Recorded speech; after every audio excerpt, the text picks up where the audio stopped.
আসসালামু আলাইকুম প্রিয় দর্শক, welcome to Rifat and Ishrat kitchen. আজ আমি আপনাদের একটি নতুন রেসিপি তৈরি করে দেখাবো। আমসত্ত্ব কিভাবে খুব সহজে বাসায় তৈরি করে নিতে পারেন তা দেখিয়ে দিব।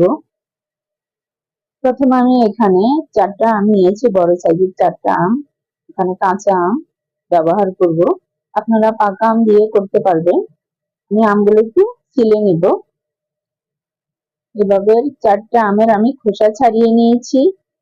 দেখুন, এখন আমি আমগুলাকে কেটে নেব। আমগুলা পানিতে দেওয়া যাবে না, তার আগে কেটে নিতে হবে, কারণ এই আমগুলোর ভিতরে আটি হয়ে গেছে। এরকম আম নিতে হবে, একদম কাঁচা আম দিয়েও আবার করলে মজা হবে না। দেখুন, আমি আমগুলাকে সুন্দর করে ছোট ছোট করে কেটে নেব। আটিটা একটু শক্ত হলেও ওই আমসত্ত্ব বলেন আর আমের আচার বলেন পারফেক্টলি হয় এবং খেতে ভীষণ মজাদার হয়। আমি এভাবে সবগুলো আম কেটে নেব ছোট ছোট টুকরা করে। আমার আমগুলো সব কাটা হয়ে গেছে। এখন আমি এখানে 2 চা চামচ পরিমাণ লবণ দিয়ে,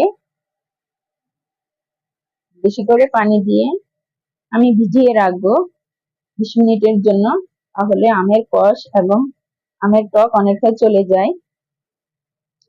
20 মিনিট পর আমি আমগুলা ছেঁকে নিয়েছি পানি থেকে। দেখুন, এখন আমি সিদ্ধ করার জন্য এখানে আমি 1.5 কাপ পরিমাণ পানি দিয়েছি। বেশি পানি দিলে অনেকটা পাতলা হবে। এখন আমি আমটা সিদ্ধ করার জন্য দিয়ে দিব। 10 মিনিট সিদ্ধ করলে হয়ে যাবে। দেখুন, আমটা অনেকটা সিদ্ধ হয়ে গেছে।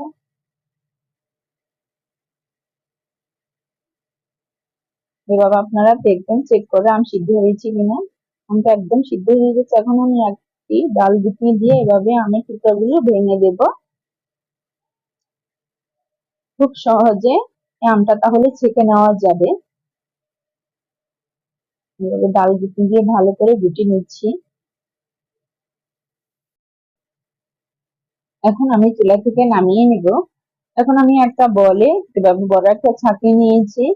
এখন আমি আমটা এভাবে ছেঁকে নেব, তাহলে আঁশ থাকুক এবং আটি থাকুক এভাবে ছাড়িয়ে নিব। এখন এভাবে আমি ভালো করি ছেঁকে নেব, যেন কোনো আঁশ বা কোনো আটি যেন না থাকে। এভাবে আমি সবগুলো করে নেব। দেখুন, আমি সবগুলো ছেঁকে নিয়েছি। এখন আমি যে কড়াইতে আমটা আমি সিদ্ধ করে নিয়েছি ওই কড়াইতে আমের লিকুইডটা আমি দিয়ে দিয়েছি। এখন এখানে আমি কিছু উপকরণ অ্যাড করব। আমি 1.5 কাপ চিনি দিয়েছি, সাথে দিয়ে দিব 2 চা চামচ লবণ। 2 চা চামচ লবণ দিয়েছি। এখন একটু এভাবে নেড়ে নেড়ে জাল করে নেব।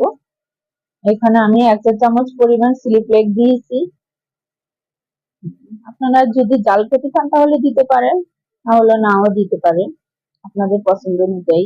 এখানে আমি 1 চা চামচ ফুড কালার দিয়েছি। আপনারা যদি ক্যারামেল দিয়ে করতে পারেন তাহলে আর ফুড কালার দিতে হবে না। আমি ক্যারামেল করি নাই চিনি, তাই আমি ফুড কালার দিয়েছি। এভাবে আমি জাল করে নেব। দেখুন, আমি লিকুইডটা জাল করতে করতে অনেকটা ঘন হয়ে গেছে। খুব সাবধানে নাড়তে হবে, কারণ গায়ে এসে পড়ার সম্ভাবনা থাকে। দেখুন, এভাবে চেক করে নিবেন যে কতটা ঘন হয়েছে। এভাবে যদি কুসুমে লেগে থাকে তাহলে বুঝতে হবে যে এটা পারফেক্টলি হয়ে গেছে।